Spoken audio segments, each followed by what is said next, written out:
Hello, everybody. Welcome to my Walking Dead review for episode 7 of season 8, Time for After.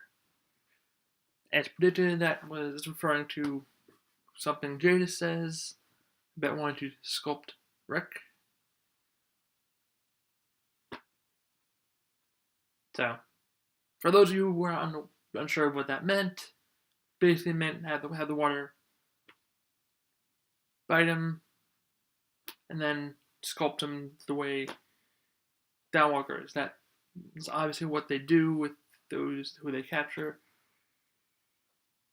But as we see in the episode, things don't go the way she planned. So we'll get into that later on. But first, I love how Eugene's basically making a KWL chart. Things I know, things I don't know, things I'm currently not aware of. Despite him being such an ass, I just love the way he speaks sometimes. This comes after he basically realizes that Dwight is the mole, and he's making a chart so he can keep track of things that are going on. Dwight confronts him about the Saviors being finished. Basically says, look, this is your chance. All you gotta do is nothing. Just keep going about your daily business. Eugene's like, oh, I'm Negan, blah, blah, blah. We save people. I'm safe here. These people are safe. And we're good as long as you don't bring any harm to any of the people here. So basically, I won't rat you out just as long as your actions don't cause harm to anybody at the sanctuary. Gabriel's getting worse. Clearly, he was not bitten. He has infection that is attacking his organs. And Dr. Carson goes to get some herbs. He implores Eugene to help get Dr. Carson out back to the hilltop to help Maggie, who is still pregnant. People are all, oh, how come she isn't showing? How come she doesn't look pregnant? It's only been like maybe a month, a couple of weeks since Glenn died. So she's still fairly early on in her pregnancy, so it's not really that unusual for her not to be showing at this point. I'm sure as the show goes on, they will, if they do the time jump, I'm not sure what they're doing with that, but we will see that progress, I'm sure. Okay, Tanya wants her boombox back, which apparently Eugene was fixing, in exchange for wine. 1 bottle down payment, 1 bottle after. Sounds of timing is awful. They're surrounded by walkers, and like, can I have my boombox? Like, no offense, I'm not Team Eugene right now, but he does have bigger things to worry about than her boombox. He demands the other bottle of wine. Can't sleep without my pickle juice. Okay, Daryl's crew, meaning Daryl, Rosita, Michonne, and Tara, now with the aid of Morgan and the snipers, plan to drive the truck into the sanctuary and screw the plan, pretty much. To let the walkers in, which they believe will force the Saviors to surrender, and the workers will evacuate the other side of the building.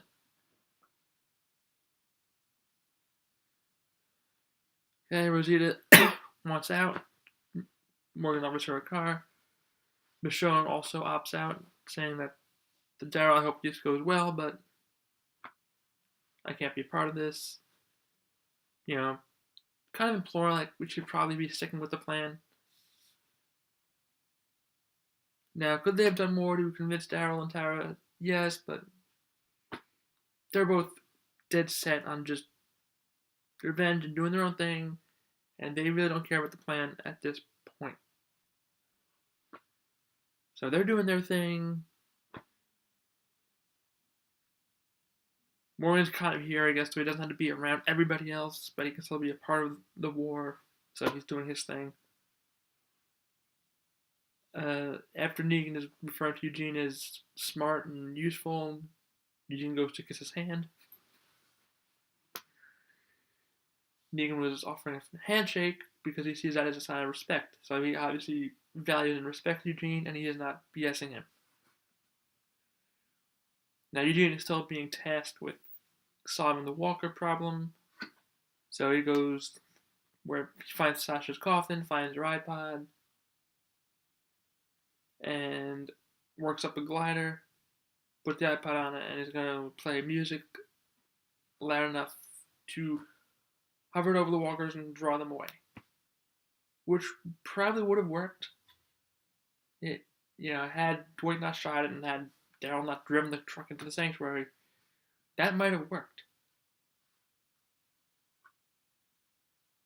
So, alternate series of events, if Daryl and his Tara and Morgan don't go along with their plan, and Eugene's glider succeeds, that still screws the plan over. But had they not done it, Dwight would have shot the glider like he did. Walkers would still be surrounding the sanctuary. And all things would have been well and good when Rick and the scavengers showed up. They could have ended it. Or at least the scavengers could see, yes, Rick is telling the truth, they're surrounded. We picked the wrong side, and that would really cement them more as an ally. Now, I'm still leaning more towards them not turning on Rick again. It's not a possibility, but I don't think they're going to keep flip-flopping like their entirety on the show. We'll see. You don't know with them, but anyway. Dwight shoots the glider instead of shooting Eugene. The Saviors fight the walkers and block the stairs. Due to this, Eugene refuses to help Gabriel and starts drinking. Negan wants Eugene to make more bullets. As Eugene is about to rat out Dwight happens to walk in, and then Eugene brings up the intercom system again.